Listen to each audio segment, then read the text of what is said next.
दूसरा, उत्पादन की लागत घटाना। तीसरे, उत्पादन के ठीक दाम मिले किसान को। चौथा, नुकसान हो जाए तो भरपाई करें। फिर कृषि का विविधीकरण और प्राकृतिक खेती, क्योंकि धरती आने वाली पीढ़ियों के लिए सुरक्षित रहे, ये चिंता भी जरूरी है। जहां तक उत्पादन बढ़ाने का सवाल है, मुझे कहते हुए गर्व है कि 2014 से लेकर अब तक कुल खाद्यान्नों का उत्पादन हम देखें तो 40% के आसपास हुआ है। गेहूं, चावल, मक्का, सोयाबीन, मूंगफली, इनके उत्पादन में हमने रिकॉर्ड स्थापित किए। और इसी का परिणाम है कि आज गेहूं और चावल में हम पूरी तरह से आत्मनिर्भर हैं। हमारे भंडार भरे हैं। 4 लाख करोड़ से ज्यादा का हमने कृषि उत्पादों का निर्यात भी किया है। लेकिन आज जब आत्मनिर्भरता बहुत महत्वपूर्ण होगी, हमारा देश अब किसी पर निर्भर नहीं रह सकता खाद्यान्न के लिए, तब 2 चिंताएं हमारी हैं। एक, दालों में हम आत्मनिर्भर अभी नहीं हैं। भारत दालों का सबसे बड़ा उत्पादक भी है, उपभोक्ता भी है, लेकिन सबसे ज्यादा आयात भी भारत की दालों का करता है। तो दलहन के क्षेत्र में अभी हम आत्मनिर्भर नहीं बने, और इसलिए प्रधानमंत्री जी के मार्गदर्शन और प्रेरणा से दालों में आत्मनिर्भरता प्राप्त करने के लिए दलहन मिशन कृषि और किसान कल्याण विभाग ने बनाया है। इस दलहन मिशन में हमारा लक्ष्य है 2030-31 तक हम दालों के, एक तो क्षेत्रफल, जो दालें जितने एरिया में बोई जाती है, ओवरऑल हम क्षेत्रफल भी बढ़ाएंगे।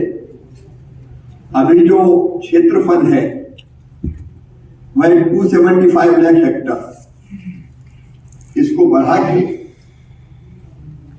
310 लाख हेक्टर किया जाएगा। ये हमने टारगेट रखा है। अभी दालों का उत्पादन हमारा 242 लाख टन है। इसको बढ़ा के 350 लाख टन हमको दलहन का उत्पादन करना है। तीसरी महत्वपूर्ण चीज है उत्पादकता। पर हेक्टर उत्पादकता हमारी कम है। अभी है ये 881 किलोग्राम पर हेक्टर। ये एवरेज की बात मैं कर रहा हूं। कई किसान इससे कई बहुत ज्यादा उत्पादित करते हैं, लेकिन सब किसान एवरेज की बात है। इस एवरेज को भी बढ़ा के हमको 1120 1130 किलोग्राम पर हेक्टर ले जाना है।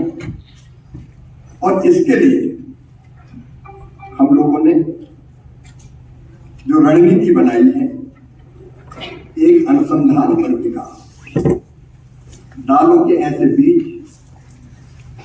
जिनकी उत्पादकता ज्यादा हो, जो रोग प्रतिरोधी हो, क्योंकि गेहूं और धान की तुलना के मुकाबले अगर दालों की तुलना करें तो दलहनी फसल ज्यादा सर्दी सहन नहीं कर पाती है। अगर ज्यादा कड़ाके की सर्दी पड़ जाए तो अरहर खराब हो जाती है।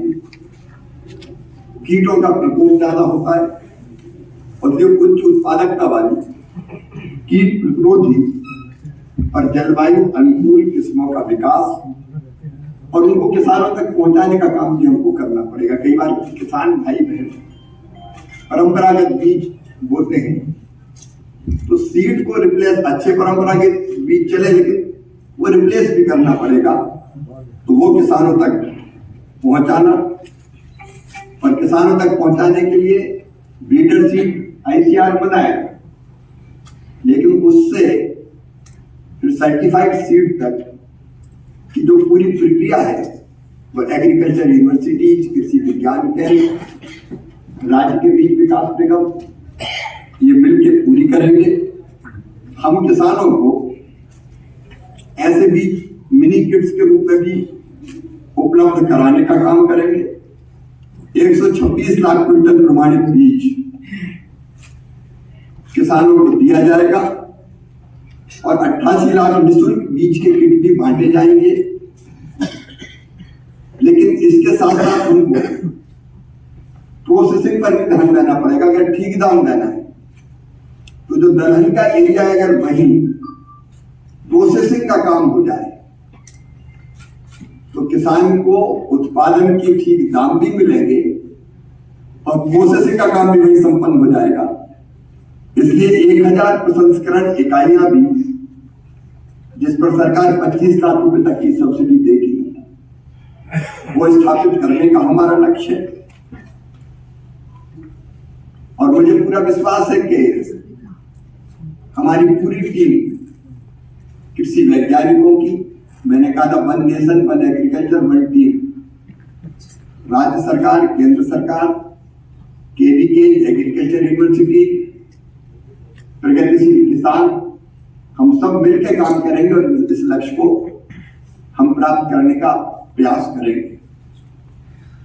दूसरी एक बहुत महत्वपूर्ण पहलू हमारी कृषि में, उत्पादकता पूरे देश में एक जैसी नहीं, अलग अलग फसलों की उत्पादकता अलग अलग राज्यों में भी अलग है, कहीं कम है कहीं ज्यादा है, और एक राज्य में भी जिलों की उत्पादकता अलग है। हमने ये तय किया है कि कम उत्पादकता वाले जिले छांटे जाए और उनमें कुछ विशेष प्रयत्न किए जाए उत्पादकता बढ़ाने के। अगर कम उत्पादकता वाले जिलों को राष्ट्रीय औसत पर भी न्याय, नेशनल एवरेज पर, तो देश का कुल उत्पादन बढ़ जाएगा, हमारी जरूरतें भी पूरी होगी और उन जिलों के किसानों को की आय भी बढ़ेगी, क्योंकि उत्पादकता बढ़ेगी तो आय बढ़ेगी। ऐसे 100 जिले चयनित किए गए हैं जिन पर हम फोकस करेंगे और प्रधानमंत्री धन धान्य कृषि योजना के अंतर्गत इन जिलों में उत्पादकता बढ़ाने के लिए प्रयत्न किए जाएंगे। इन प्रयत्नों में वहां सिंचाई की व्यवस्था, भंडारण की व्यवस्था, हमने ये देखा कि इन जिलों में ऋण सुविधाएं, केसीसी वगैरह उतना उपयोग नहीं है, उतना उपयोग नहीं किया जाता, उतना है नहीं या उपयोग नहीं किया जाता, उसके उपयोग को बढ़ाना। फसलों में विविधीकरण, अब कई जगह जहां धान पैदा होती है तो धान पैदा करने काटने के बाद वो खेत खाली छोड़ दिए जाते हैं राइट, तो उनमें दलहन की फसल बहुत अच्छे ढंग से हो सकती है। जमीन में मॉइस्चर रहे और पूरी सिंचाई की व्यवस्था अगर कर दी जाए तो फसलों का विविधीकरण भी करेंगे, फसल की सघनता में भी वृद्धि करेंगे, सिंचाई की सुविधाओं में भी विस्तार करेंगे और दीर्घकालिक और अल्पकालिक ऋणों की सुविधा वो भी बढ़ाने का काम करेंगे। और ये जो कार्य योजना बनी है ये आकांक्षी जिले, एस्पिरेशनल डिस्ट्रिक्ट्स में जो कई पैरामीटर्स पर नेशनल एवरेज से नीचे थे, लगभग उसी मॉडल पे हमने बनाई है। नीति आयोग इसकी डैशबोर्ड के माध्यम से निगरानी करेगा और केवल एक विभाग की 11 विभाग की 36 योजनाओं का कन्वर्जन करके हम ये उत्पादकता बढ़ाने का प्रयास करेंगे। नेशनल एवरेज के बराबर लाने की हमारी कोशिश होगी। मित्रों, ये दोनों अत्यंत महत्वपूर्ण योजनाएं हैं।